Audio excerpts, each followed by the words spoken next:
اسلام نے ہمیں جو اخلاقی تعلیمات دی ہیں ان کے مطابق ہمیں مشکل اور ضرورت کے وقت دوسروں کی مدد کرنی چاہیے۔ اللہ تعالیٰ نے ہمیں یہ بھی حکم دیا ہے کہ سفر میں اگر کوئی مدد طلب کرے تو ہمیں اس کی ضرور مدد کرنی چاہیے۔ ہمارے دین میں مسافروں کے بھی حقوق ہیں۔ جب کوئی سفر میں ہوتا ہے یا کسی دوسرے شہر جاتا ہے تو وہاں کئی طرح کے مسائل پیش آتے ہیں۔ یہی وجہ ہے کہ اللہ تعالیٰ نے قرآن حکیم کی سورہ بقرہ، سورہ نساء، سورہ اسراء اور سورہ روم میں خصوصیت سے حکم دیا ہے کہ مسافروں کے ساتھ بھلائی کرو، اور اگر انہیں تمہاری مدد کی ضرورت ہو تو ان کی مدد کرو اور ان کے ساتھ اچھا سلوک کرو۔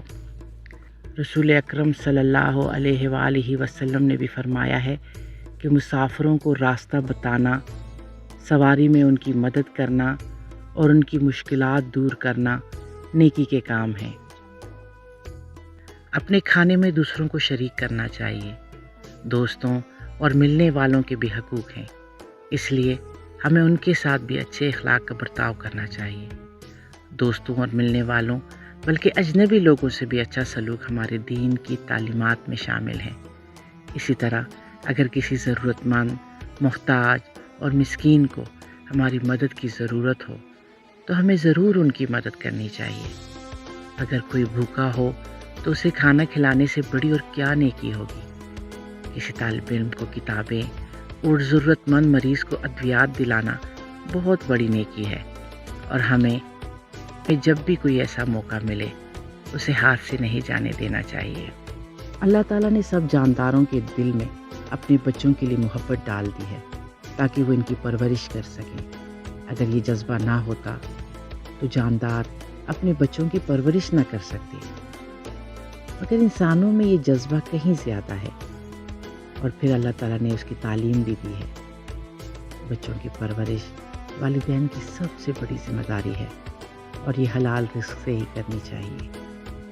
اولاد کی ضروریات پوری کرنے کے ساتھ ساتھ ان کی تعلیم و تربیت بھی والدین کا فرض ہے۔ اللہ تعالیٰ نے قرآن حکیم میں فرمایا ہے کہ اپنے آپ کو اور اپنے گھر والوں کو جہنم کی آگ سے بچاؤ۔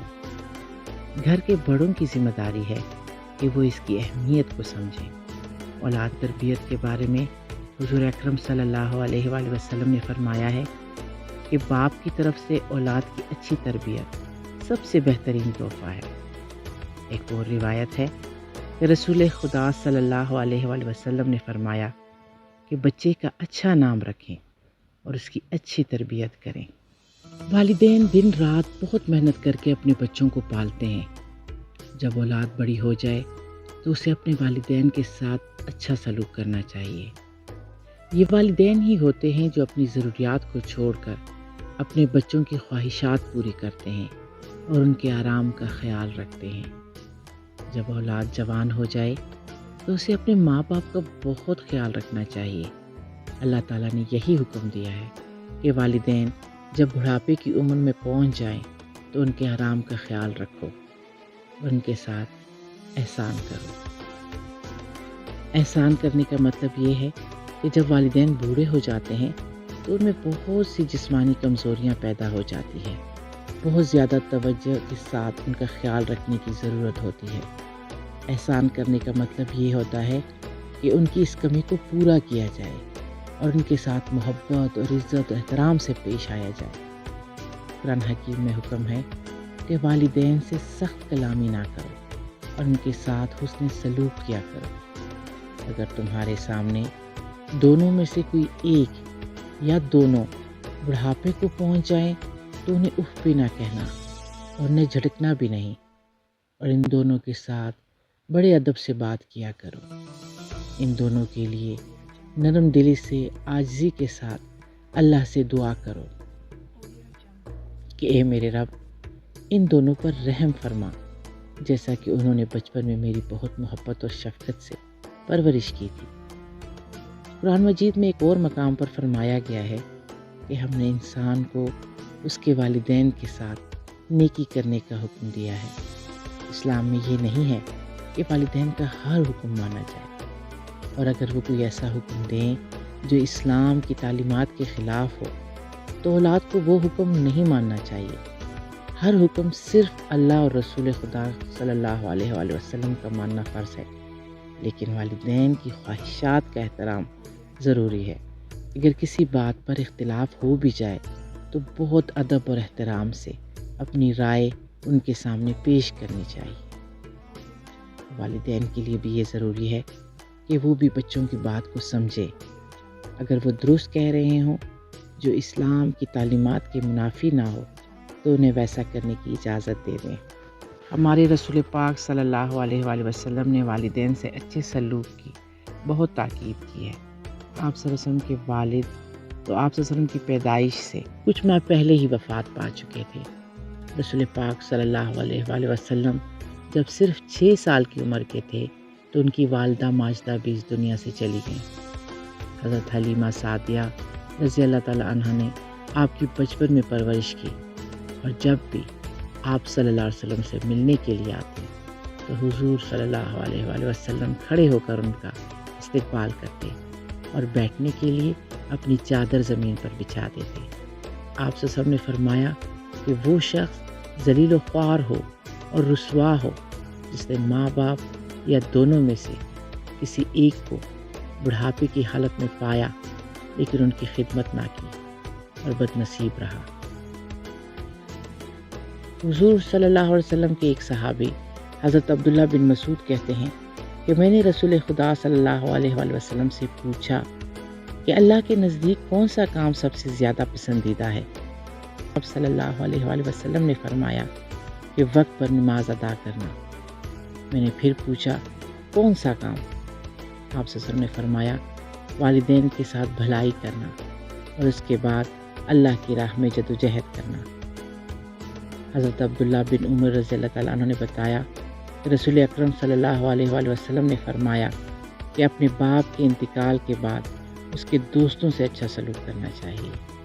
حضور صلی اللہ علیہ وآلہ وسلم کے ایک اور صحابی کے مطابق رسول خدا صلی اللہ علیہ وآلہ وسلم سے بڑے گناہوں کے بارے میں پوچھا گیا تو آپ صلی اللہ علیہ وسلم نے فرمایا کہ اللہ کے ساتھ کسی کو شریک کرنا، ماں باپ کو تکلیف اور دکھ دینا، کسی کو ناحق قتل کرنا اور جھوٹی گواہی دینا بڑے گناہ ہیں۔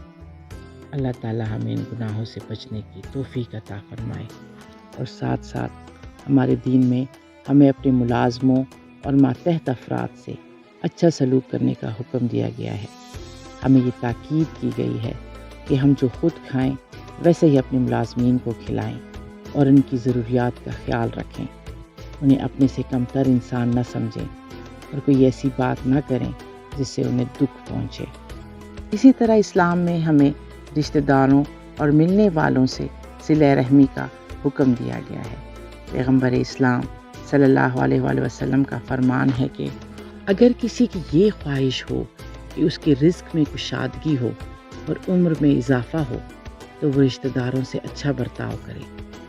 آپ صلی اللہ علیہ وسلم نے یہ بھی فرمایا کہ رشتہ داروں سے اچھا سلوک کرنے والا وہ شخص ہوتا ہے جو ٹوٹے ہوئے رشتے کو جوڑ دے۔